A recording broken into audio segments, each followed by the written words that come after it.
TJ Hunt filed for bankruptcy? What? I lied. That's not true. That didn't sound true at all. Just trying to have a good podcast, that's all. We got you. Good joke. Welcome back to the MartiniWorks Podcast. Pranked. With your hosts, Alex, Gels, and Dakota. If you guys are looking for car parts, mod your car at MartiniWorks.com. We're so thankful that you're back. Mm-hmm. Love Dakota? you, TJ. Just joking. Yeah, he's gonna send his fleet of anyone that watches British Racing TJ Green tanks after you. knows he's not bankrupt.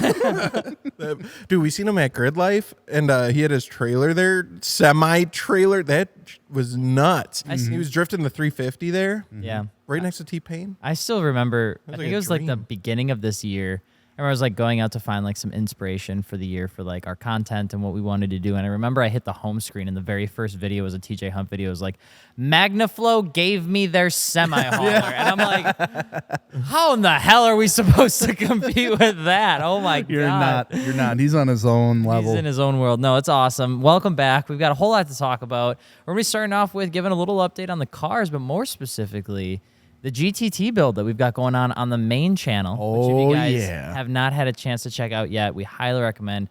Go give it a watch. Let us know your thoughts if you like that style. It's very different for us. I love the GT-T. GT-T, good car. It's my favorite car that we've done anything to. So tell us what you did, man. Anyone that's driven the GT-T likes it. No one dislikes it. No one talks shit about it. No, good car. Great car. Good car. No, dude, working on this car has been super awesome. I mean, I really can't say anything bad about it whatsoever. It's been an absolute treat, and to go out and do what we've been doing with the car, and sticking to what we wanted to do with it, and being able to go out and actually accomplish those things feels really, really cool. So yeah, I love this series that we're doing. Like, not to toot our own horn, but I'm gonna toot our own horn. Yeah, because it still works even with the new steering wheel and the GT-T. The horn works. Yeah, it does. Nice I made sure that. Nice work. I just thought it was such a cool idea that we have 3 unique personalities on our channel. We each want to do different things with it. And we found a way to incorporate that into the episode and make the Dream Build series. So if you haven't checked it out, please, from episode 1, watch them through. By the time this podcast is out, there should be 4 episodes out. Yeah. So right. That's super exciting.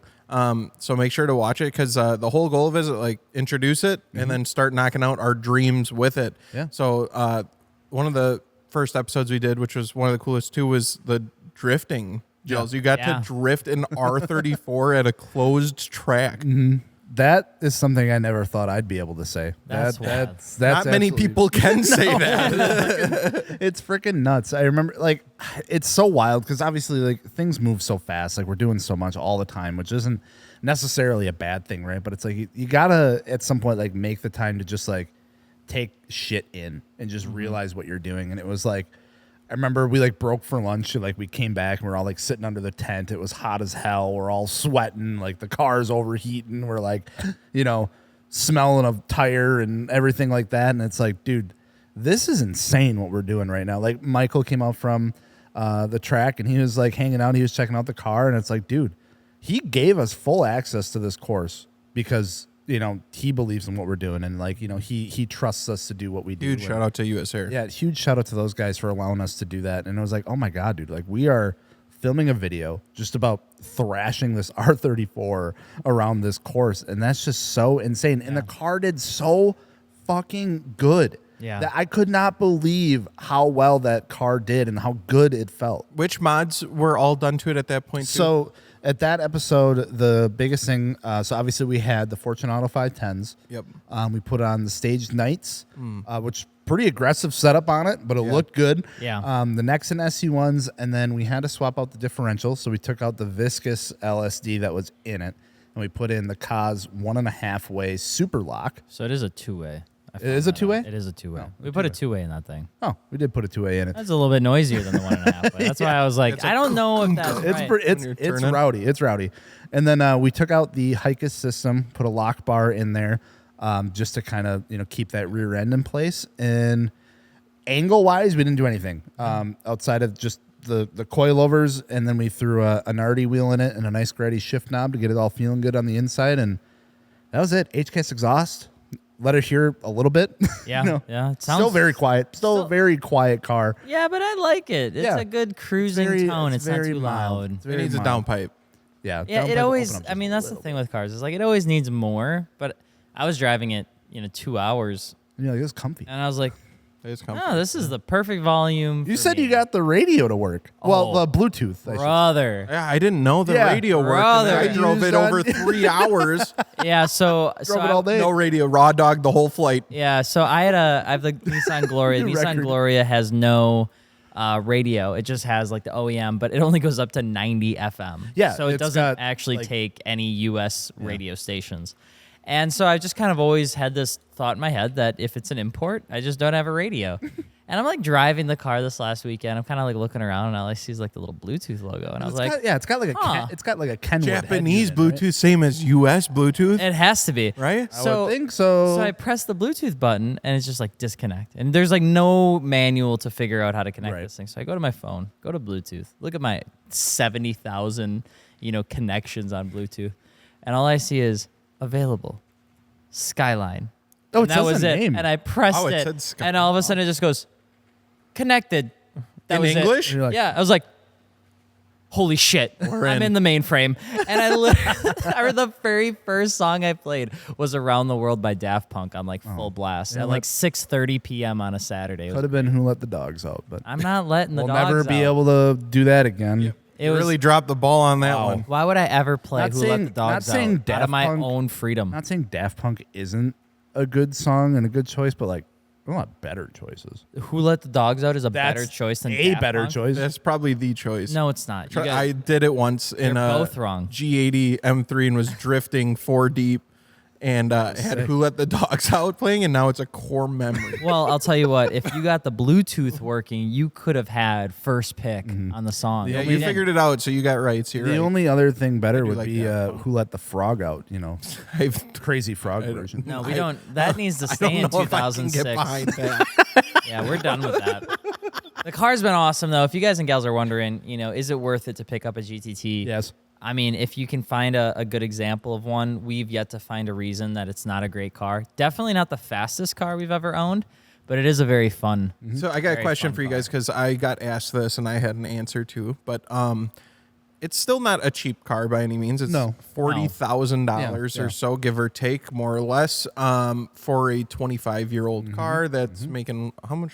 250 horsepower, something like that. When it was new. On a good day. Yeah, it's slow. It is what it is. Do you guys think it lives up to that price point? There's a lot of cars you can get for that money Yeah. too, so I had to think about it too. But There is a lot that you can get for that. If you're just strictly looking at what gets me the most for the amount of money I'm spending, no, it's not like the first car I would pick for $40,000. I think where the R34 really shines is the fact that it's a car that you've seen for so long. You've kind of put this car on a mantle. You've wanted to own it. You've seen it in movies. You've seen it driven around. And you want to experience that kind of halo car. And I would say in terms of a car feeling the closest to like some of those halo cars that are out there, yeah, I would say it's absolutely worth it. Do I think it's a $40,000 car? No, but I don't think any car that's older is really worth what people pay for. No. People The that banks pay- will tell you that. Yeah, I mean like banks agree. this is such a cool idea because if you go back to the old like even P car forums, The what? Porsche car forums. okay. When you go back to like the early 2000s, late 90s even, people will talk about how the 993 and the 964 are like, they're going for $22,000, $20,000. And people were losing their mind. They're like, that's too much for a 993.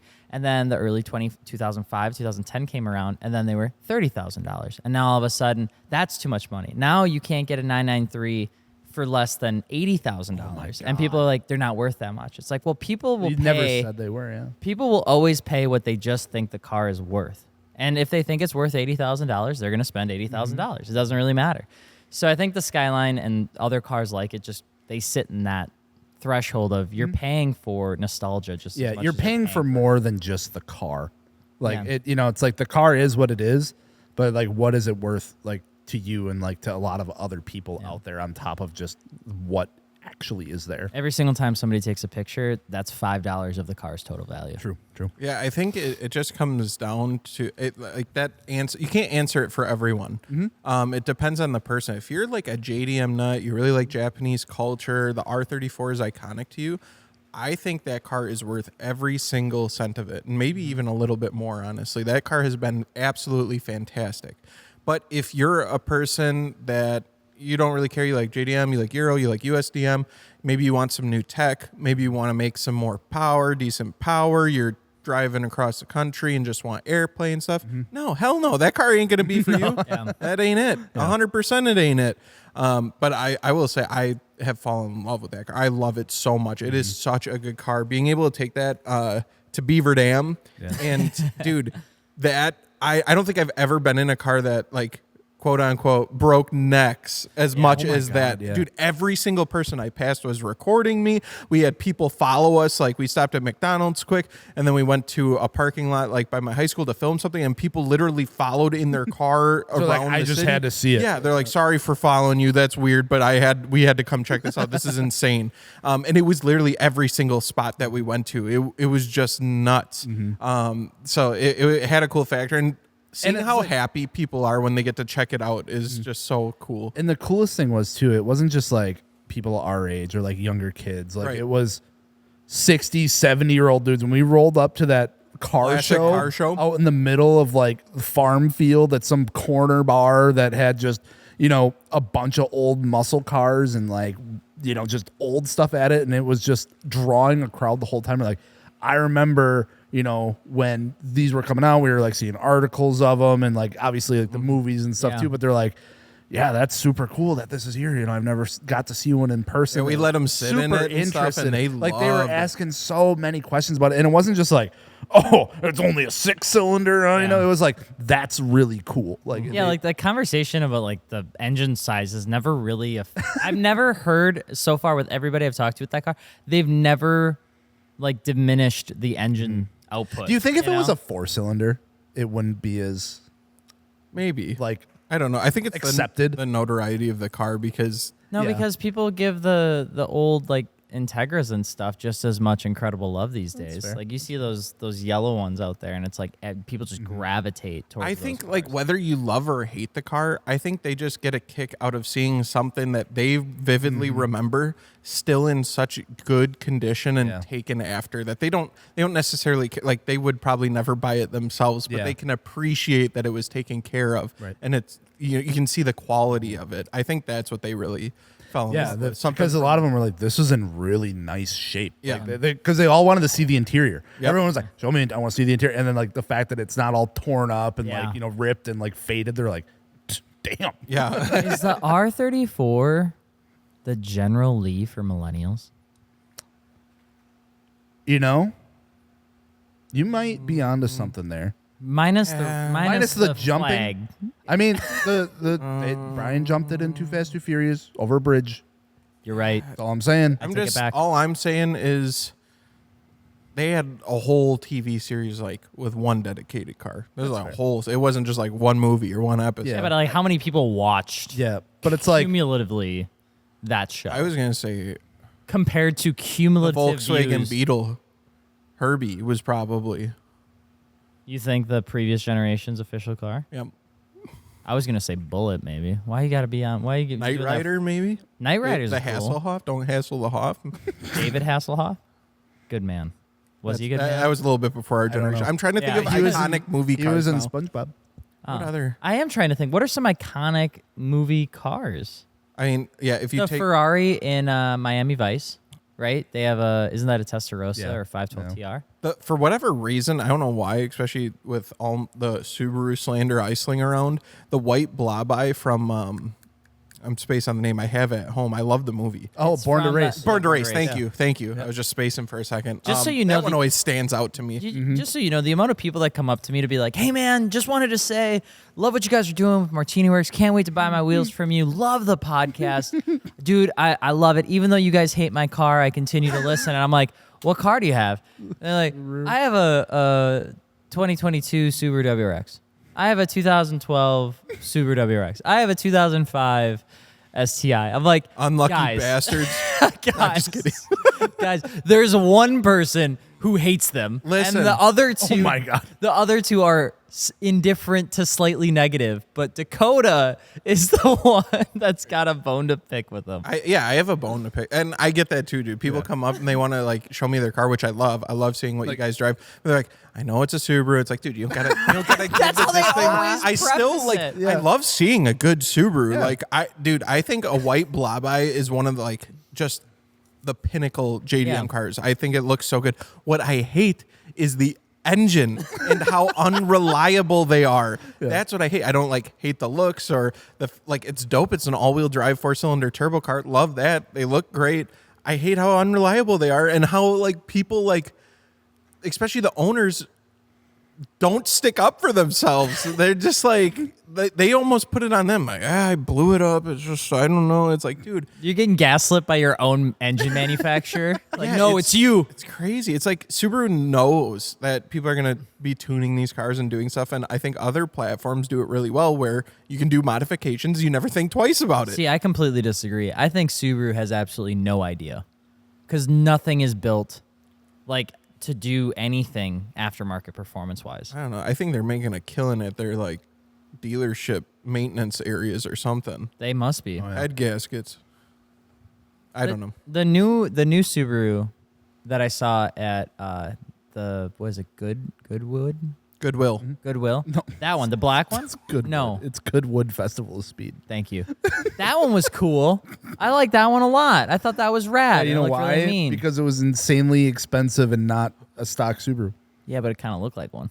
Kind of like NASCAR. Dude, I know. It's like that. I don't like the look of the new WRX.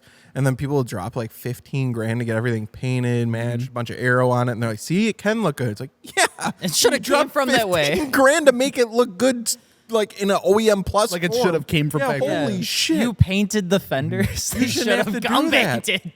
Subi dropped the ball on that one. That is the biggest fucking like L move is just putting plastic unpainted fenders on a fucking WRX. Why would you do that? Especially a diaper-filled rear bumper they got going on with that thing. That thing's God. just saggy. What the hell? Yucky looking. Damn. Yeah, Going in. but- Okay, you're getting me Anyway. all Yeah, worked you up. good? You good? GTT though, that thing. Perfect. Yellow as How fuck. has Ben modifying it? Is it would you say it's a good car to mod? Getting parts, working on Yeah, it. parts are expensive. I mean, yeah, they you are. know, looking at that like oil cooler and stuff like that's a We've been going with pretty big name yeah, stuff. we have though. been going with big name stuff, but it's like at the same time, it's like I feel like you have to.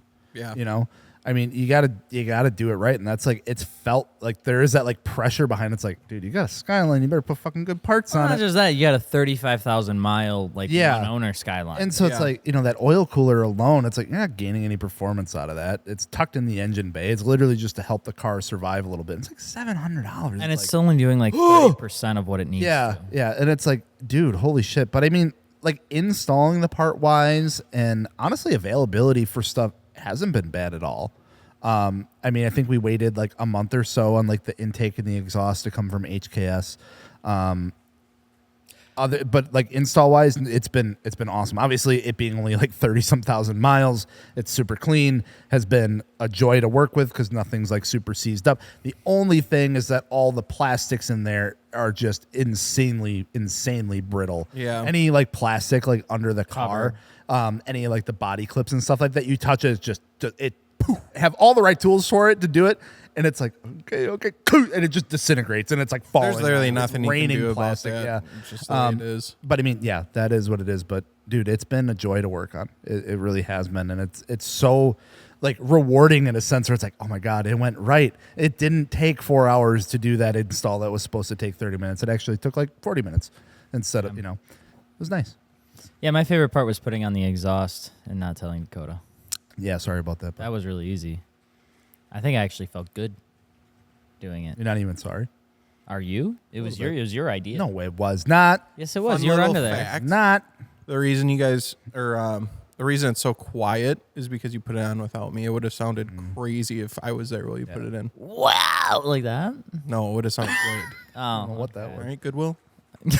You can't do that to me. I already have a problem with words. I'm not gonna lie, I know. And then you just like slide it in, and then I just believe you. I know that's the part that made me feel bad. And you're like, oh yeah, Goodwill. I was like, oh, I can't believe. We're gonna take a small break, but not before talking about our official sponsor for the MartiniWorks podcast, Continental Tire. We actually put Continental tires on our set of wheels that we ran for the track, which are ECSO2s.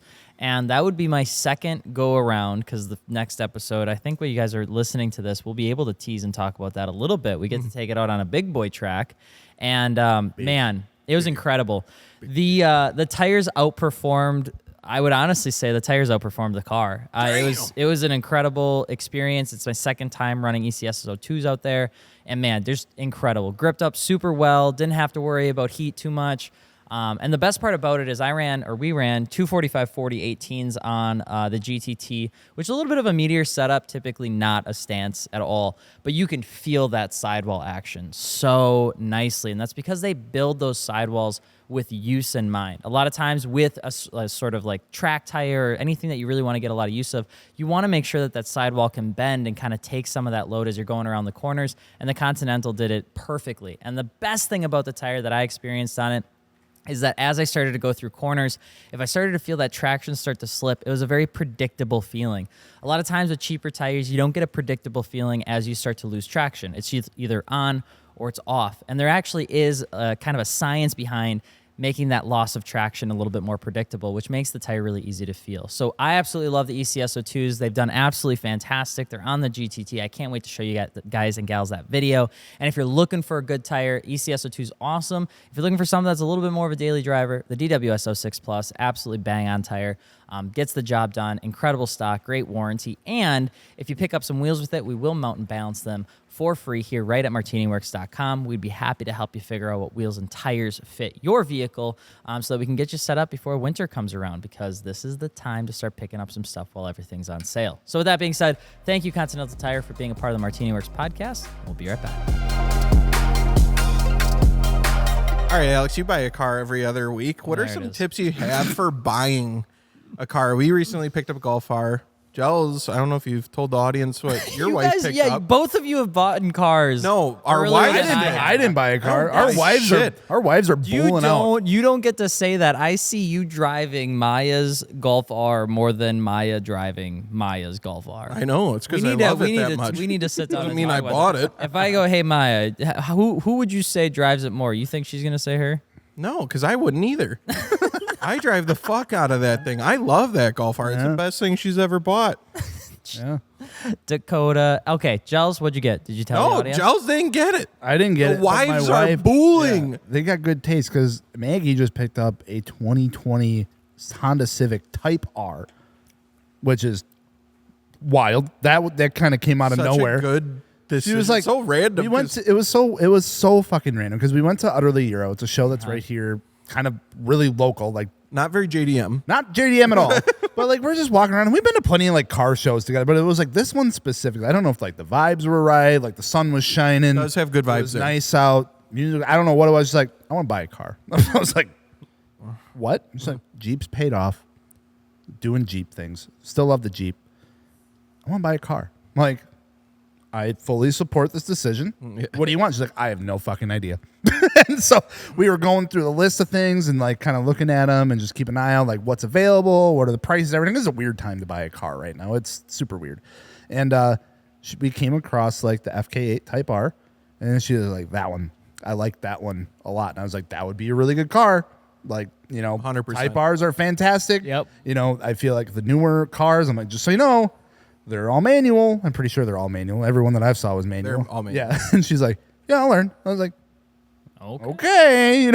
So yeah, we went over, or we kind of been keeping our eyes out for a little over a month, I'd say, just kind of checking around and seeing what prices we're doing. And what a first car. I know, right? For just real, absolutely booling out. You like went from Jeep 0 to 100. So it's so funny. So it's like, not only is it like her, well, I wouldn't even say like her first, because back in high school she had a Saturn Type R. It was what the hell was it? It's like it's like the SL1 or SC1. It was like the weird like 2-door, but like had the half door. Saturns are just all a lot Yeah. of plastic and a little metal. So like she had that one. Affordable. Yeah, super affordable. She had that. Then she got the Jeep, and she had that basically from college and still has it. 2-door Jeep Wrangler.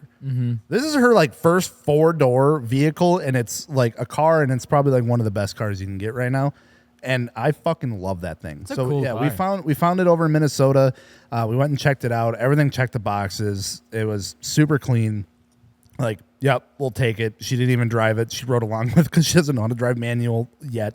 So What's it like having Boost. Oh, a turbocharged car so close yet so far away?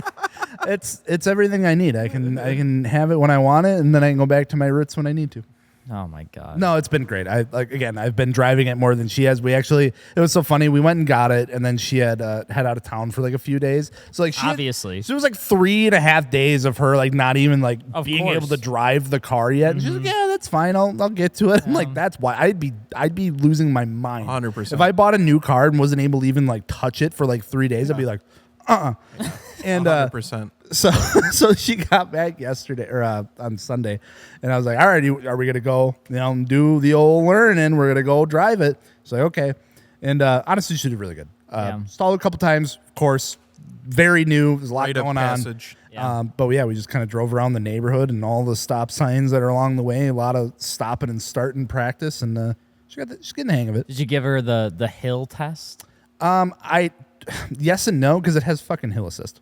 So. Oh, okay. Well, then there you go. You're done. I remember when I taught Becca how to drive manual. I had a 3000 GT SL. It was in 1994, and I remember my dad's house. It had this like slight hill embankment, and that's where I taught her how to start on a hill, and that was the most difficult moment of our That's where teachings. The hills will make or break you. Yeah, like because you'll either like buckle down and get it done, or you will just have. Well, there's a that breakdown. moment when that fucker comes up right on your Behind you, ass. all the time, And you're on the steepest hill, and you're like, oh my God, either my clutch is going or my bumper's going. I'm not sure which one yet.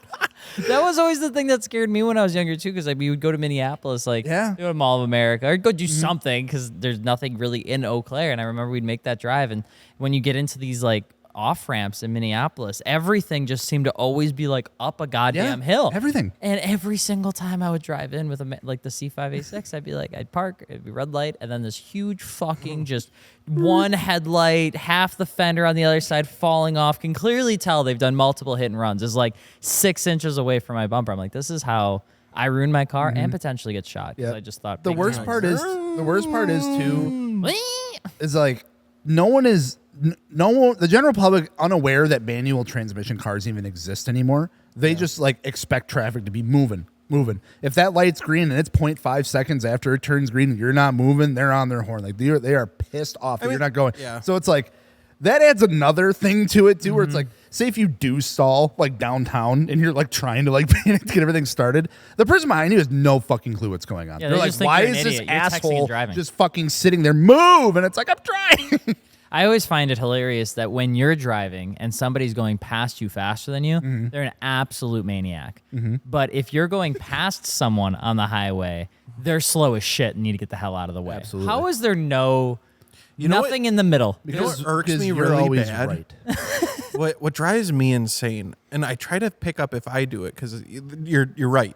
Yeah. But is when you're on the highway and you're going past someone and you're finally getting around them, going around, and it's like as soon as you start to pass them, they're like, "Oh yeah, I should be going that fast too," and they fucking speed up so you don't pass them, and you're like, "What the fuck?" Okay, so you get back over, and then all of a sudden they start slowing down again. It's like, "What the fuck is this?" So you get back over, and you get in line, and then you just both have to go. I feel like that happens all the time. I don't know if it's a realization that they're driving slow as fuck and they need to pick it up or what, but it drives me. Yeah, I don't know what bonkers. causes that either, but yeah, it's one of those things like, do I do it? I don't think I do because because that shit pisses me off too. Yeah. Like, anytime I do pass someone, I always make sure that I'm keeping a consistent 'cause you distance don't wanna be awkward increase. about It's it. like, okay, if I pass them, I should continue to be going faster than them then. Yeah, So it's right. like, if they're like going to be right on my butt, it's like, well, I fucked up. I'm doing something wrong. Well, it's like it's the respectful thing to do. Right. You know, I remember the weirdest thing for me on the highway, which, yes, I would say that that's weird. It happens all the time.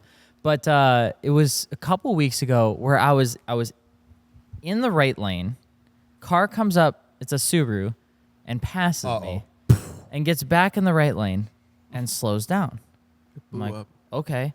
So I get in the left lane and I pass her. Doesn't look at me, doesn't even act like anything's weird, and I pass her and I get back into the right lane. And I'm like, okay, we're good. All of a sudden, a couple miles, she gets back in the left lane, passes me, gets back in the right lane. And I'm like, what the hell is going on? And I'm like losing my mind over this, what's happening on 41. And so it took me like 10 minutes to realize it's that fucking adaptive cruise control. When she's in the left lane, there's nothing in front of her. So she's going her actual cruise control speed limit. But the moment she gets back over into the right lane, there's a car a quarter mile away that's like, oh, you can't go 75. We're going to put you at 60. We're going to put you at 66. And then she slows down, and then I get in the left lane. I go ahead, and then she just gets in the left lane. Goes all the way. I was losing my mind. So that makes sense. So it was funny too because I was driving back from Minnesota. Type R has adaptive cruise control. First car that we've ever had with adaptive cruise control, and I always used to talk mad shit about adaptive. I'm like, I fucking hate it. It was the worst invention that they had because now that shit happens all the time. The fucking freeway is the Wild West because everyone is thinking that they're going a certain mile per hour, but they get behind one car and it just fucks everything up. Until I got in a car with adaptive cruise control, I was like, this is nice. I don't care how fast I'm going. I just know that I'm at a distance away from them. As long as I'm not going like 5 under on the freeway, I don't care. Dude, adaptive cruise control plus lane assist is very close to self-driving. I just remember having the Z and having the adaptive cruise control. I hated it. Really? Because it was so aggressive. Could you turn it down? I learned how to turn it off. Oh, okay. Which I had to actually. I had a friend of mine. His name was Jacob. He actually taught me how to turn it from just adaptive to normal because there was nothing to just. You should be able to adjust the distance. Yep. Well, yeah. So you're right. Yes, but it was still really aggressive. But it's what will happen? I don't know if it was maybe just with the EBC brakes that I had on it, but like I would come up on a semi, and it would just be like. And I'm like, Jesus! And it would be like I was brake checking a car behind me. Those brakes were aggressive on that car, too. You're right. It was awesome, but I was like, this stinks. And then every single time, I always felt like even the closest distance was never close enough for the car in front of me to recognize it needs to get the fuck out of the way. So I would be in the left lane with my adaptive cruise control, and I would still be 150 feet away from the car in front of me. It's like, how the hell is that woman supposed to know that I have somewhere to be? And that place is getting disrupted by her being in the wrong goddamn lane. So I had to turn the cruise control off, go right up to her, and then just slowly nudge her along, and then get back into the left lane. Oh, okay, we're good now. Yeah, it's a blessing and a curse. It has its downfalls, but I love it. It was pretty nice to use it all the time. I love that shit. Because all I do is I set the adaptive cruise control and I have it to the closest setting that'll allow you to follow. I will say, and if you get someone that's like that, I'm in the cruise control. I press the gas. I get up on them. Let off the gas, adaptive cruise control back on, and I continue on my journey. No, but the thing is I did that, right? Yeah. You know, you press on the gas a little bit, get closer to them. Nissan, the moment you even inch back a percentage point of throttle, it's like, oh, we're done. Brake. And it's like semis on like the air brakes. The whole car comes back. And so then the car that's in front of me is like, what the fuck is this kid doing in this yellow racer? Slamming on the brakes. That's funny. Jesus. I will say, like, for cruising with someone, because Maggie took the BMW back, and that just has normal cruise control. I was just following her back the whole time. I didn't have to change anything, and that was nice because, like, when we cruise down to Gatlinburg, all you fuckers have adaptive cruise control, and I'm like behind. It's like, okay, set the cruise. It's like we're want to maintain like a decent distance so no one tries to like cut between us. Like we all want to stay as a group, and all of a sudden it's like I'm constantly clicking up 5, down 4, up 3, down 2, and it's like a game. It's like, oh my fucking! I'm just like with the cruise control. I'm like, Jesus Christ! Cruise control. Yeah, and so like. Following Maggie back in the BMW with the time, I was like, I get it. I get it now. See, when Lars, it's usually Lars, Becca, and I that will drive down or back. Oh yeah. And when we drive back, it is a race. Oh, I know. From Tennessee to Wisconsin. You guys do the Tennessee to Wisconsin cannonball run. It is fucking crazy. We have a couple, and this is not real life. This is not Alex talking. Right. This is all hypothetical. Yeah, but Minecraft. But hypothetically, when we leave at 3 a.m., we set up the radar scanners and all of our apps. Lars usually will take point, and then it'll be like 3-4 cars, and then we do drive in a spirited fashion back home. And the best part about it is when all of you are on the same page, you can actually get through traffic really quick. So like if you've got a 2-lane highway, right, and you're trying to get 4 cars through, and there's a car on the left and there's, let's say a semi on the right, the one car can come over, slow down the left lane to get that person that's in the left lane like space, because you're forcing them to slow down. Christ. And then the other 3 cars go into the left lane, pass, get back in the right lane, then the lead car goes back to first, and then you continue going down your path. Then that way, you don't leave anybody behind. We did that, and we shaved like 3 hours off a 13-hour road trip, so you can do the math on that. Yeah, But, that 3 hours. Dude, I set my cruise Jake control Spence at still 70, 78 and done. Oh, that's right. He hauled ass Jake's all the time. not the real Jake Spence, the other No, the Jake. one in Minecraft. Yeah. Yeah. He won that because I'm pretty sure he was coasting back at like a 9-hour clip. Yeah, good clip, we'll say. God bless his soul. Also he's a really great fabricator. Holy smokes. You see his basement? That's wild. Sorry. Different guy. If you guys know Jake Spence, he's a BMW enthusiast, does car content or did car content. If you could do me a big favor and bully him into making more BMW content, that'd be terrific, because he does really good when he's pressured to do it, and then he just stops. He had the We had him on the gnarliest podcast, 135. if you guys remember. So. Yeah. Yeah, Yeah. we went to his garage. Yeah. Yeah, super rad.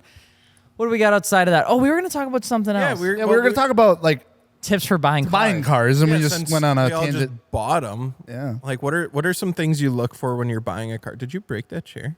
No, this is you, dog. I know this was you because I heard you talking about it. No, we still got. I'm they're sitting in all- this one, they're all Alex. just You're kinda- sitting in that one. They're all just. I kinda I didn't leaning swap in. them while you weren't looking. I don't believe you. Biggest tip broke the for chair. buying a car. Oof. What do you got?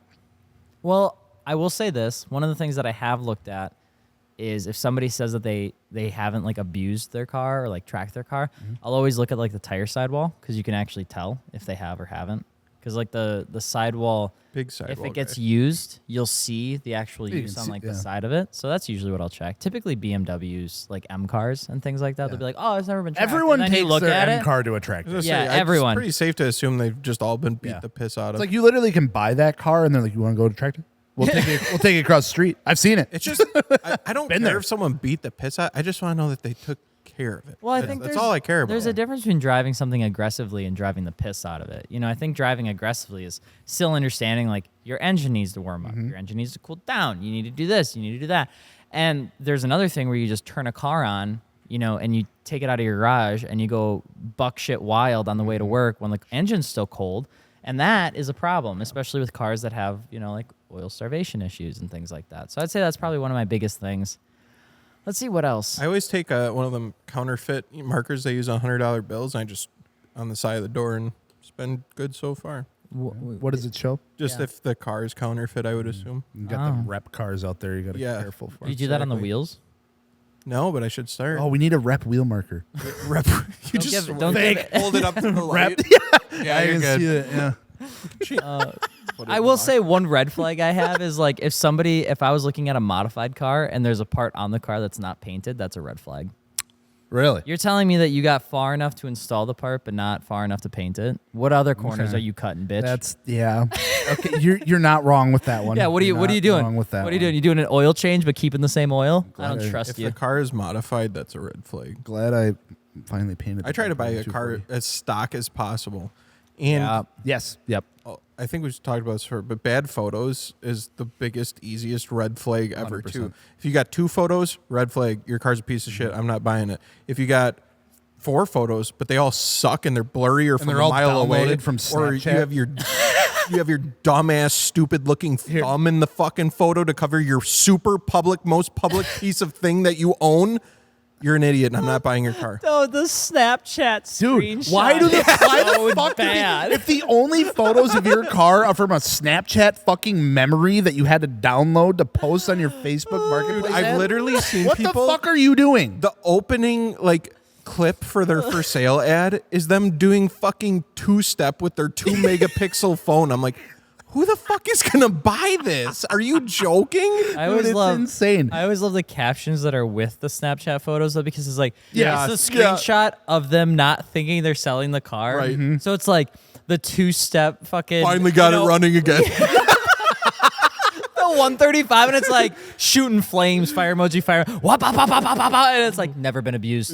I know what I got. Okay. $8,000. Really good condition. It takes 5 seconds to go out to your driveway and take like 5 good photos of your car. It really does. That's the thing. Everyone has a fucking iPhone nowadays. If you don't have take good photos. If you don't have the 5 minutes to take some decent photos, it's not going to be a great transaction. Don't trust. God. I do not It's trust. insane. I take pride in my classified ads because I like having it to where there's do no go questions. all out. I do. I have videos. I have nice high quality photos. I have a full explanation of why I'm selling it. And then if somebody's like, would you take 50% of your offer price? Yeah. I just say, please see original listing. And then I just repeat it. Oh, over you're and really over and fucking over. nice. I don't do that. But I do. I also like making a nice for sale ad post, but the sole reason for that is because like I don't want to sit and dilly dally in person for fucking 3 hours talking about this shit. I want you to know everything. If there's something bad, I want you to know about it before you get there. I don't want to have you find out and then I'm sitting there explaining it. No, I don't. Just come buy the fucking car. Here's everything that's good. Here's everything that's bad. You decide if you want to deal with that. And that's how I like it. And I wish that's how it could be when buying things too.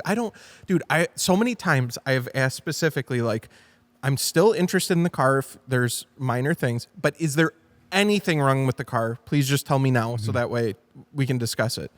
No, everything's good. Show up, bunch of fucking shit. It's like, dude, I remember a car with hail damage once.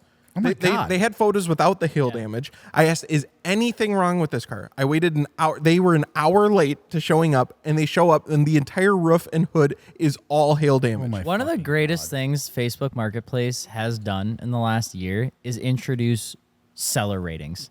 Yeah. Yes. Because we were looking at some parts for the C4500, and I had a couple people message me like the same guy because he had something local. So I went to go check it out. I'm like, God, this is a really good deal. Like this seems like this could be a really affordable alternative. And I'm like, I'm just gonna go check his reviews just to like be safe.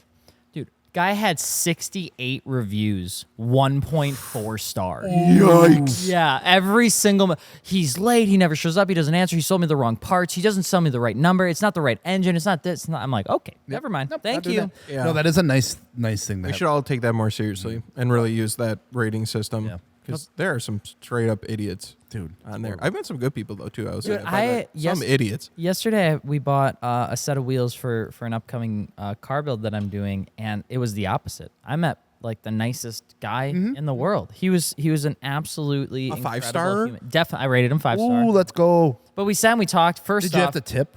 no. Okay, good. First off, That'll be it was next. A huge, That'll be next. It was a huge green flag because we pulled out of the Great Lakes Dragway, looked to our left, and what is he in? He's in this super clean, like I'd say mid 2015s Land Cruiser with like methods, Nitto ridge graps, or at least that's what it looked Okay, so like. he's rich. Had like a Thule bar on the top. Yeah, he's rich.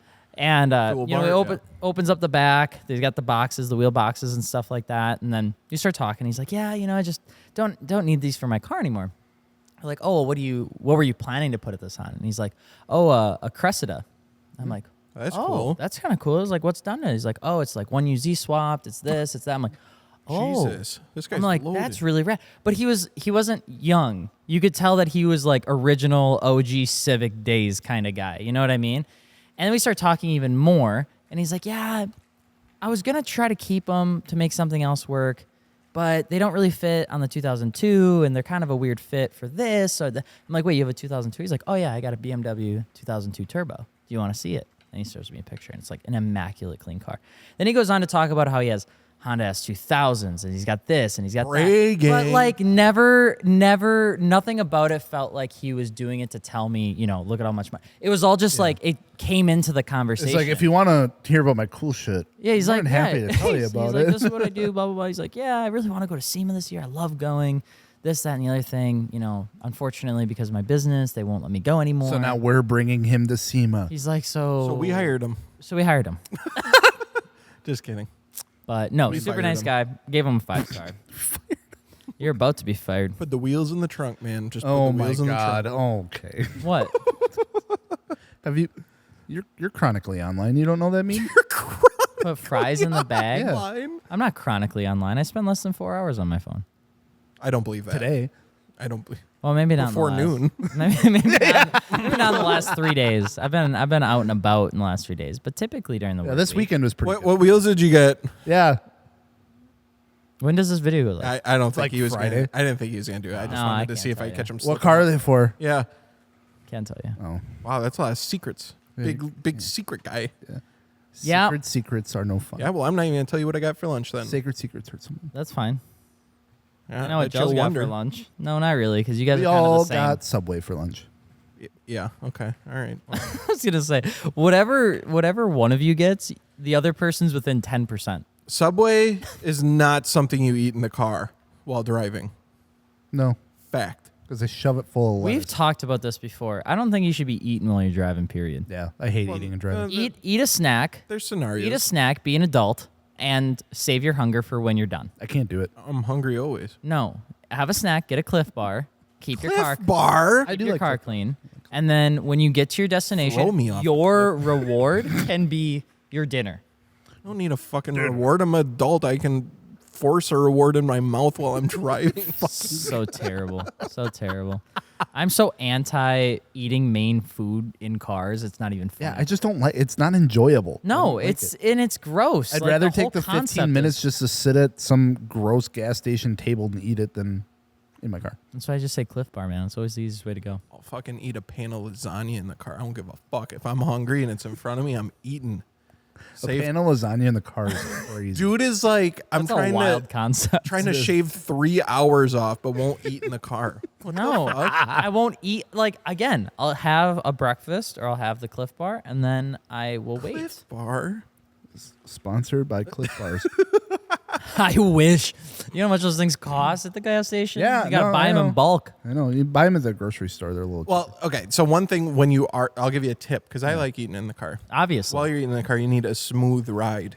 And to have that, you need Fortune Auto coilovers, which is the main sponsor of the podcast, right next to Continental, because we love both those brands. So Fortune Autos are in the Supra, and guess what? I can eat perfectly fine in that, and I have that fucker slammed to the ground. All right, I want to see the lasagna. I also want to see you drive the Supra. You're not gonna. It's outside right now, brother. Oh, wait, is it go, really? Yeah, let's go for a ride. Oh hell yeah! Side skirt on? Get me some lasagna. So if you want Fortune Auto 500s, you can find them over at MartiniWorks.com. If you want 510s also, maybe you do some more tracking, they have those. If you want to upgrade them, maybe add some Swift Springs, guess what? Fortune Auto does that because they are hand-built in the United States. We went there, we checked it out, we saw them do it. They take that mess seriously there. It is insane. They literally have a dynograph for each coilover and print it out and give it with you with your order to make sure everything is in spec perfectly. And that's why they ride so damn good, because the quality control that comes out of Fortune Auto is next to none. It's why I've been running them on my cars for years, and I will continue to run them any chance I can. If they make them for my platform, that's what's going on it. I love Fortune Autos. I suggest you get them. So check out Fortune Autos at MartiniWorks.com. Just so you can have lasagna in your car. You can have lasagna in your car and slam it. You can have your cake and eat it too. That was like the best way I could use that phrase. Because it's like literally you could eat the cake while driving. Pasta cake. No. It's just hot cake Not when you think plastic. about Yeah. just meat hot Meat cake. It's a It's meat hot cake. meat cake. Cupcake. You know what I'm in the mood for? Give it to me. Some news. Breaking news. There it is. How would you handle this situation? Your significant other buys a brand new loaded Toyota Camry. It's their first car. Great car, good car, great gas mileage. However, it has every single safety system you can get: 360-degree bird's eye camera, automatic braking, rear cross traffic alert, parking sensors, blind spot detection, and it makes her an absolutely horrendous driver because she's not doing anything to actually keep an eye out in terms of merging in traffic, checking blind spots, parallel parking. What do you do? Oof. Not worried about it. Yeah. I mean, if the things are working and they continue to work, they're not going anywhere. I mean, if anything, they're continuing to add more of those safety features in vehicles. It's not like one day they're just be like, no more assists. and then everyone's screwed. They're just gonna make it. What if they put all the assists behind the DLC dude. Battle Pass? I'm gonna be real. I don't think that would happen. I think there is I just. don't know if that's allowed. I think there's just bad drivers and good drivers. I don't think you're a bad driver that turns into a good driver, and I don't think there's good drivers that turn into bad drivers. I think you're locked into one. Single-handedly, what is the number one characteristic of a very bad driver? I brought up a couple, like that speeding up shit when I'm trying to pass you, and But that's that's the main thing. Like, if you see this one behavior and you stereotype an entire group of bad drivers into it, what is that single thing? not putting your cart away at the grocery store. That's a good start. Or a bad If you start, I don't put guess. it away, you probably fucking suck at driving too. Yeah, because it just shows you don't care about other people. Yep. If you yell at fast food workers, Oh yeah, that's another one. terrible driver. 100%. Terrible driver. Yep. Any worker, I would say, really, if you're screaming at them. If you, can't just park between two clearly painted lines, I don't know how you're staying in while you're driving. I got another one. Yep. The old people that think the emergency line at the front of those buildings that you can't park in case there's an emergency, like with works fire for them. hydrants and stuff, that they can just park there. Yeah. It takes every fiber of my Also, being not to too- talk to the 86-year-old farmer that's just parked in front of the Home Depot line. Like, sir, you can't park there. Even with the emergency lights What on. are you even doing? I know you have the emergency lights on. That's not an you just putting the lights on does not automatically eliminate the accountability of you parking there. You Might be cannot walking park in a the red line. zone. Might be walking a line with this one. Oh God. Although you have a handicap parking spot pass, bless your soul, you still gotta fucking park between the lines. You don't get to just fucking go way in like the wheelchair access area or way over the. They always every time park like fucking shit. They're like, fuck it, I'm handicapped. I don't know what the fuck I'm doing. Dude, you can still go, but you got a huge spot. You can still go right in the front of the store. Just go between the lines because then the spot next to it is always super fucked because they're halfway over. They're crooked. Dude, I don't know if they just like fall out of the car after they open the door or like it is fucking ridiculous. I'm The refraining. handicap I'm parking shit refraining needs to from be controlled. I'm refraining from active laughter.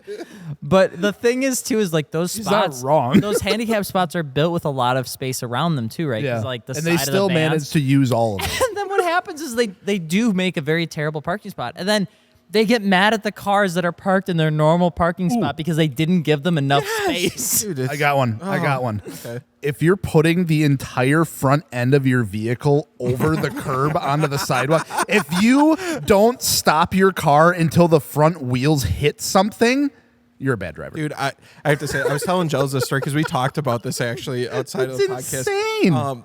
At my apartment, they had just slightly higher curbs than normal. Like, I don't know why they're like, you know what? Let's just They haven't been worn down let's yet. make the sidewalks taller for no reason. They did that. I don't know why, but dude, everyone that did park like that, dude, I watched bumpers on the daily get folded, and they wouldn't care. They would drive, and their bumper lips like flunk underneath the car.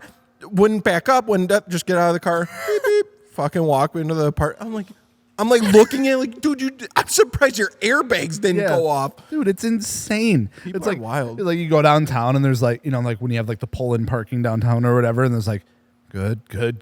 Fucking just Camry, just honk, like fucking all the front end sticking out, taking up half the sidewalk. It's like, bro, what are you doing? The one thing Wheels are like on the curb. One of my, I would say, a hotter take Okay. for me is the motorcyclists that could very clearly park, a little bit more, perpendicular, I guess, to their parking spot rather than parallel, but they don't. They try to take up as much humanly space as possible, and then they completely hoard like 6 parking spots Yeah. in a place where all 6 of those bikes could go into 2 parking spots if they really wanted to.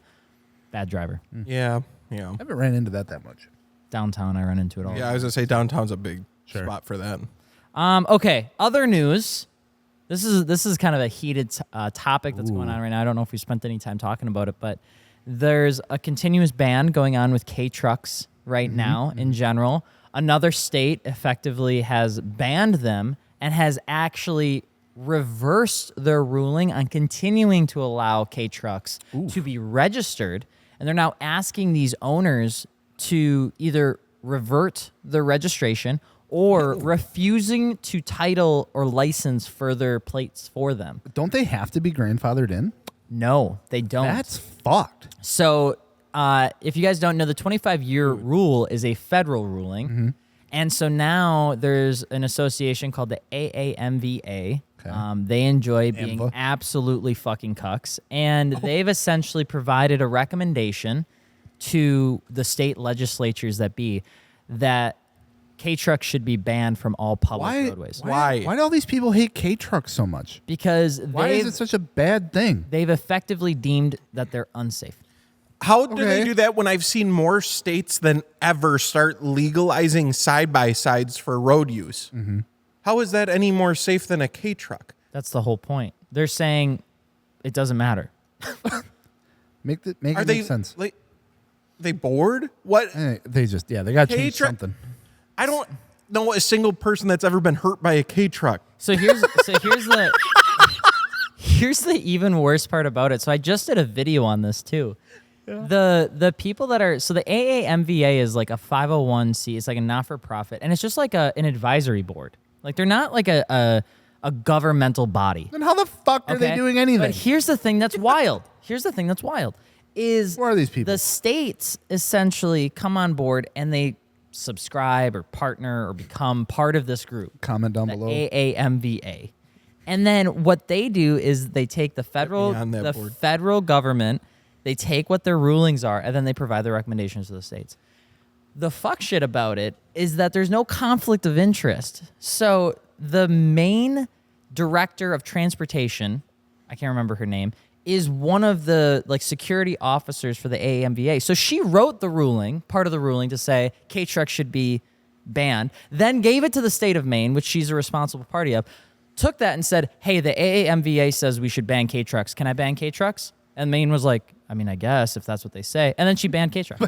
But the they was me. That's what That's so fucked. What the hell? What is the reason? Why? Why does she What hate is- K-trucks? Yeah, what'd she Where get did the from that? K-trucks hurt her? I have no idea. She got cut off in traffic or got stuck behind one or something. I'm and- banning yep, that. All right, you're banned. There's a lot of states that are going through it right now. Texas, Massachusetts, Well, Maine. Texas, everything's got to be bigger. So you know. Well, the thing I with get Texas, that. I thought Texas is like the free for. That's where everything should be well, good that's to go. what I'm saying. As long as it's big. Initially, Texas, they said, "Hey, we're not going to allow K-trucks," and then the Texans were like, "The fuck, you're not," And they and went to their local legislation. Was like, "You are not going to fucking ban K-trucks," and the guy from Texas was like, All right. "Yeah, you're right. Dude, no, we're not going to enforce it," and I literally love that. undid it. They're They like, "Oh, literally whatever." don't even care. They don't even care. They just don't like being told what not to do. They're like, hell fucking no. We love fucking K-trucks. Shut the fuck up. And they're like, damn, all right. Okay. Yeah, you're right. Good call. It's just Yeah, I don't understand why this has just kept happening. It's like, what did K-trucks do to just How be did so that get hated? brought up between? How do they even know about them? Yeah. How? I have don't. so many questions. The craziest thing about it is in terms of import numbers, right? There was 7,000 total K-trucks imported, I want to say in 2022, Damn. right? So if you divide that by, and then we take that, hold on one second, I'm just doing math. Turn this into math. Day. Oh, I hate. 4 plus 7,000 Wait, hold on. equals banned. Shit. It means you can't title this truck anymore. Dude, I say we sneak onto that board. We act like we're Yeah. all for that stuff, and then If when we it's get just approved, whoever. we just are like, all right, you buy one license plate, you're good for life. Yeah, No more I'm gonna start making- modifications are now covered under insurance. Yeah, we just start making crazy laws. Yeah, let's do it. Import rule no longer if- you're restrictive. Import anything you like. This woman from Maine can do it. Why can't we do it? Yeah. She's not even part of the government. So if that would mean that there's 19 K-trucks coming in per day. Okay. In terms of Which is like 8 cars. Ford total. F-150. 19 too many. A Ford F-150 truck gets pulled off the lot every 8 minutes. Okay. The sheer scale of what this is impacting compared to normal trucks is almost 100 to 1. That's what I'm saying. Like, how did it become relevant? Where did this get brought up, and why? Why was anyone ever talking about K trucks that's in that type of body? I don't understand. Yeah. There's You said, how do they even know about it? because people are saying, well, why is it a big deal? Is it ATV lobbyists or UTV lobbyists? Is it Ford? Is it this? Is it? And everybody's like, we have no idea. We have no idea. Nobody don't knows. want them. We have no idea where it's coming from, but they don't want them. that makes no And sense. and the people that are responsible for it, it's not even a government. If you have been personally affected, I was gonna say, can we make Let me stand know with why. K-truck shirts or something like that? Like stand with K- unban K-trucks.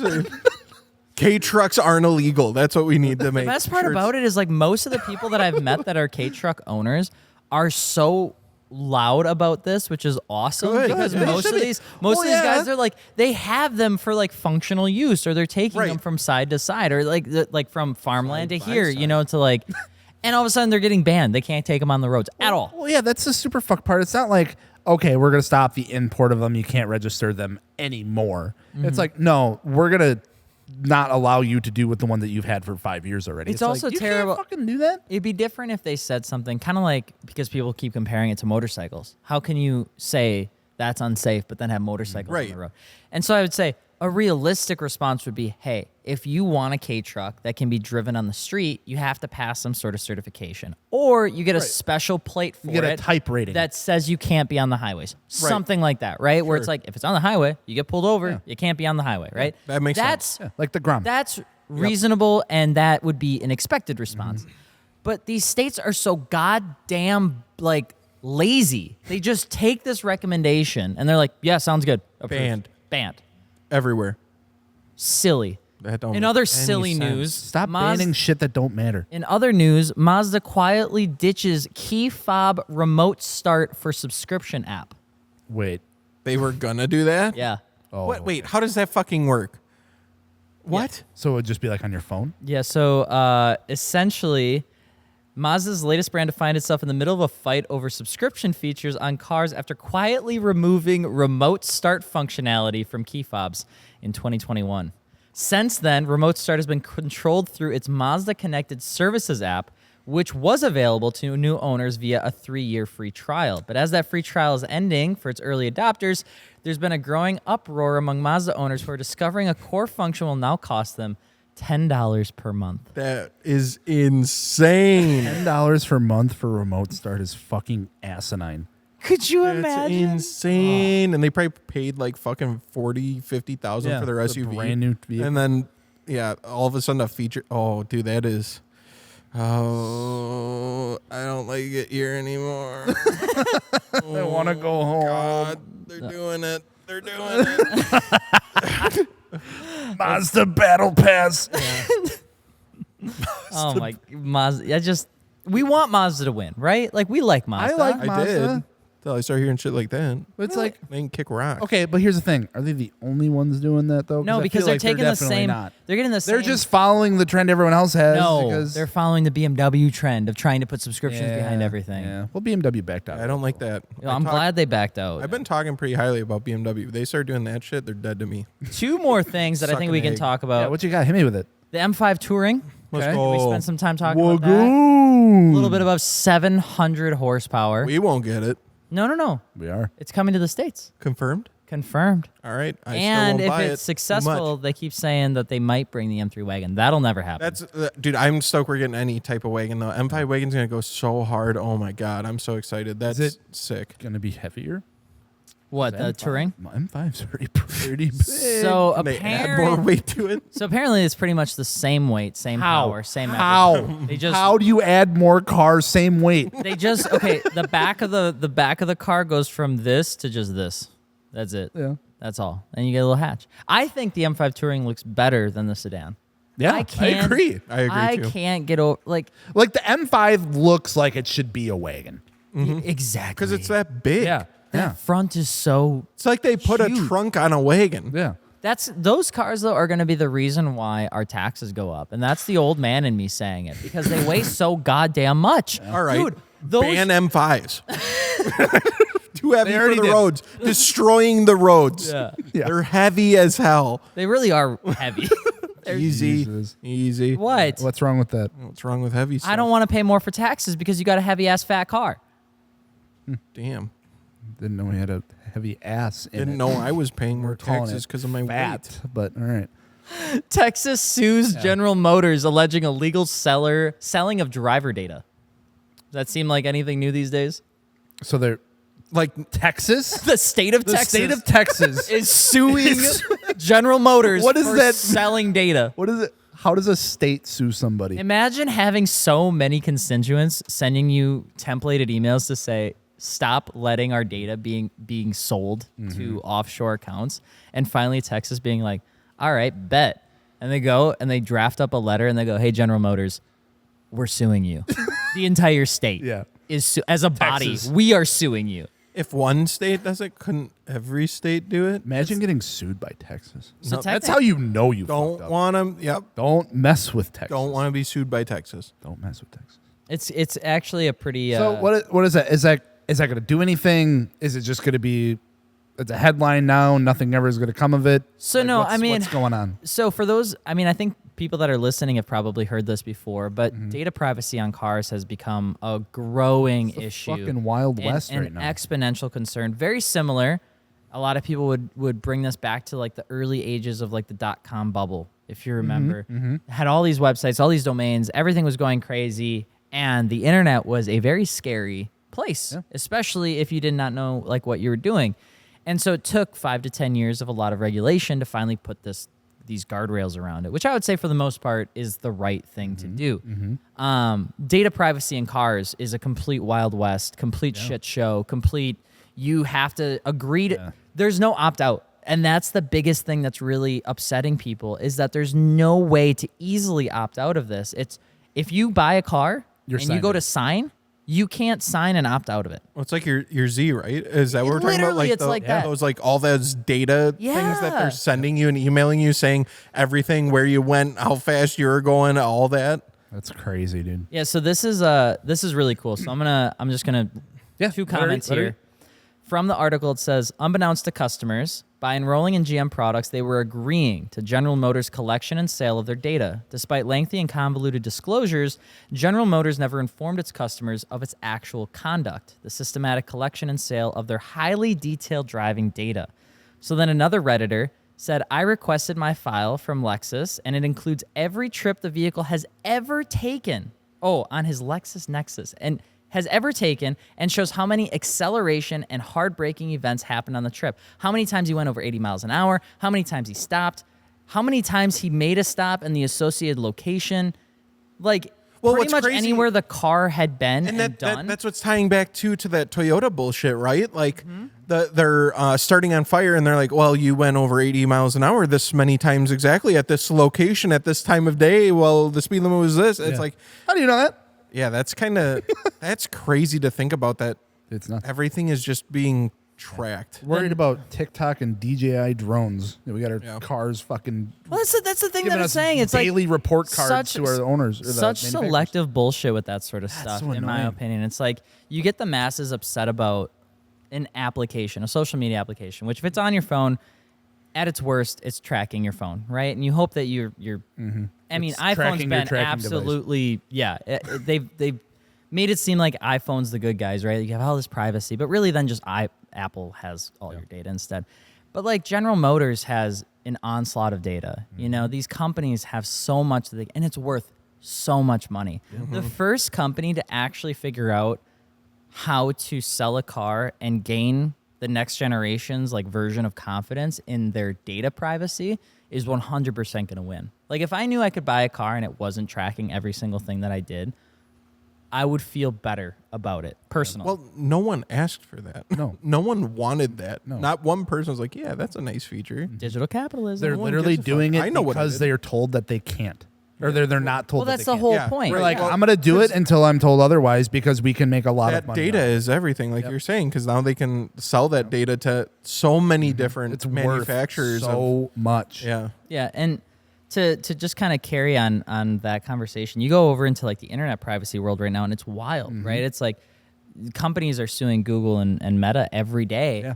And now they're finally removing cookies because they're finally, after like 20 years.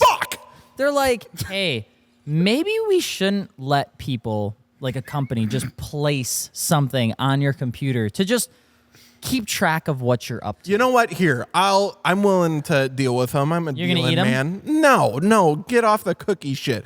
They can track everything I do in my car. I just want $1 per mile. Track as much as you want. Take all my data. Do whatever you want, but give me $1 per mile. They should do like an ad, like a rev share, like Yes. they do with like Yes. Yeah, 'cause reels they're and getting all stuff. that data for free. Yeah. At least give me a some cut. of it. Yeah, give me a cut of it. We'll make a deal. I'll start driving around fucking everywhere if I'm making money. Shit. You got to imagine. I always wish there was like some sort of report where you could like type in your name and figure out how much your data is worth, and then just to see, But it's crazy, man. I don't like that stuff. Anyway, that's why we broke. Why we buy 90 ship boxes. Yes. Yeah, they ain't tracking shit. Nope. The only way they can track you is following the oil stream to your house. Oh yeah. Just buy a Daewoo. They don't want to track. Why it. do There all it is. why do There it all the went. oil streams lead to Alex's house? Whoa. There was a time there. Oh. There was a time there where I could actively see a trail to your Could house. physically track Alex. You were What was it? taking his data. Yeah. What was it that did that? Was it the? My 430 had it was an the 430. external radiator that blew up. it was it like was- 4 miles of like coolant trail. The thing that was you could very The environment, Alex. God damn it, brother. The thing that was so wild is that was in April or March of 2020, like height of COVID that I brought this car home. And I remember even like outside, it was dead. Like it was just a wasteland. Nobody seemed to be outside. Nobody was walking. No, this was like the point where like people weren't even like walking outside yet, really. Yeah, that shit was weird. And I remember being able to take the Jeep Cherokee with 3 like 20-pound 20-pound bags of cat litter with the trunk open, dead like down the center of a public road, have Becca drive it, and I was just pouring cat litter You did down that? the Yeah. street because The I whole felt so bad. Okay. And the All fucking right. thing lined All up right. to my house, and I just moved into this house, and I'm like, bro, these guys are gonna hate me if they see the first time they see me is me pulling in with a bunch of shit leaking out of my car. So I went all the way down. I was just like, I was like looking around, like there really is nobody here. Thank God. Okay, I'm just gonna keep I going. want you to picture this. You're Alex's neighbor. Nope. Brand new guy, just moved in next door. Little weird. He's got a lot of crazy cars. Lot of cats. Don't really understand how. A lot of cats moving in. A little weird, Damn, this global pandemic's kind of crazy. Quarantine, right? The fuck is he doing out there? Just cat litter all the way down. What? Like, dude, people are losing it. People are losing it. We're moving. Yeah, we gotta go. The snail will never catch me. Okay, last. Yeah. The last question I have for you guys. Okay. What little details have you noticed that manufacturers are cutting corners on to save cost? Ooh. Man. I don't know. I always see those videos on other social media platforms where they're doing like the interior tests where it's like the plastics are like. I think all these screens and stuff in these cars are fucking cop-outs. Some brands do them very bad. I know. That's what I mean. Yeah. It's like they're just like, oh yeah, we really need to like a way to like fucking throw it in the app. Throw it Everyone in the started screen. doing the rectangle fucking yeah. touch screens and Yeah. I don't know. It just they're feels cheap. aging like piss. It feels cheap to me. If it's not an integrated screen, I immediately hate it. yeah, it's really weird. Like, I always hate how it just looks like they took it and they just kind of like pushed it into the dash when the dash was hot, just to kind of like. I feel like I've seen a lot, yeah. a lot of fake exhaust too. Yes. In like the bumper. Yeah. That was an Audi thing. Audi's been They've at been the doing that for a helm minute. of People weird. love copying Audi. They do, but it's like Audi's been at the helm of weird shit with their exhaust tips for a minute. Early 2000s was like, what if we made cars just without them? Yeah. You just can't see them. It's like Yeah, I that's don't- the ugliest thing you could I do, don't like Audi. that. I like a good exhaust tip. Somebody said gas hood struts. I think Volkswagen went back dude. to. Like nothing does hood struts. It's crazy. Anymore, and it's such a nice there was overlooked like a feature. golden era of cars with hood struts. Everyone did it, and now they're all like, nah, fuck it. Jetta has it. There you Thank go. the Lord. So does a Super, I think. Apparently, Jeep can't figure out how to make door hinges that don't contribute to galvanic corrosion. Well, they all rip off the door handles and color them anyways. That's fair. Jeep can't figure out a lot of shit. Take the doors off. Fuck it. Just tell them it's really cool to just take it off. They'll love it. Somebody goes, having only 2 electric window switches for the driver alongside a front rear button rather than just installing 4 switches. I haven't owned a newer sedan in a minute now. Is that a common thing? What, Yep. Say that again? Like having all 4 window switches on the driver's side. Now it's just 2. How does that work? No, that So that if you have the back windows, you just can't have access to them. I've never noticed that. That doesn't make sense. If that's a thing, that's stupid. Yeah, I've just never saying. seen that. I'm just literally just reading. All right. I don't believe him. He's lying. That would be Prove dumb. it. That would be dumb. If that's real, that's dumb. Yeah, if that is real, let us know. If there's like a car that has that, because I don't understand how one that wouldn't you have to have that'd be weird. Oh, 13 days ago, BMW M suspension subscription. Oh no, Oh my God. I think we should end the podcast there. Dakota's getting heated. Don't bring up any more subscriptions. Thank you guys so much for listening to the MartiniWorks podcast. If you need car parts, modular car at MartiniWorks.com. We won't put it behind a subscription. We're- we promise. No subscription ever. All right, here we go. Well, we have a YouTube subscription. Yeah, that's true. At least you get something for it. It's not just a hidden one. Yeah, it's like if you Speaking of which, check out the GT-T series if you haven't, and we're going to be releasing more raw behind-the-scenes content on that subscription. So check it out. if you want, Are you going to say anything, Not Alex? Or required. you death scrolling?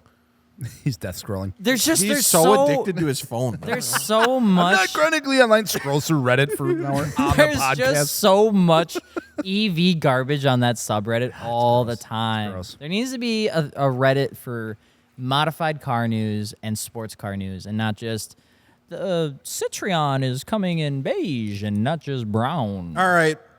We'll talk to you later. Bye. Bye.